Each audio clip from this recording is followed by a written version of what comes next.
Kung sawa na kayo sa swimming at sunbathing, pwedeng puntahan ng exciting attractions sa isang resort sa Samal Island, Davao del Norte. Bukod kasi sa nakakalulang water slides, tampok din sa resort ang kakaibang gimmick para sa sinumang malakas ang loob na susubok. Balita natin ni Rida Reyes.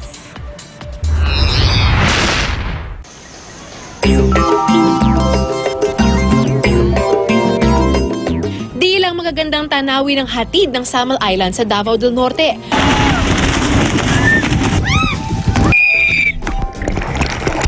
Nagkukubli rin kasi ang ilang atraksyong hatid ay maaksyong bakasyon.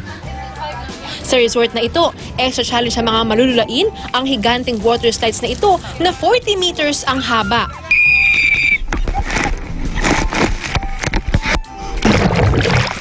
Ay, ito. Lalang yan. Nandito na ako na, try ko na! But don't worry, ligtas naman daw ito sa mga bata at nakatatanda. Friendly talaga among people. So kasi kids, teenagers, elders. Okay, so very safe. So kasi we strictly implement the new life vest of swimming. Kung di mo trip ang simpleng slide lang, pwedeng magpatalsik sa tubig sa tulong nitong water blob. We're having our summer vacation. Masaya naman, maganda. Tapos, adventurous. Ba't hindi ka natatakot?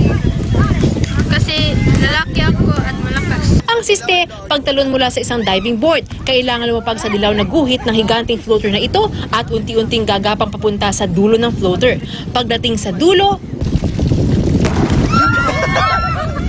at gaya sa ibang resort, meron din itong banana boat at jet ski para sa bonding ng mga pamilya o barkada. Pero di lang pang-adventure ang Samal. Sa di kalayuan, pwede magtampisaw sa Hagimit Falls. Sariwa di lang ang tumitong galing sa mga bundok at kuweba sa ilalim, kundi pati hangin dahil sa mga puno sa paligid. It's simply great and the water is very clean and it's very cool. I love this place. Compared to other side, it's nice. Pag mainitan yung mga guests, pupunta talaga sa nature o tubig na malinaw, nagtamtaw. At para mas relax, pwedeng mag-unwind sa white sand beach habang pinunood ang paglubog ng araw. Rida Reyes, GMA News.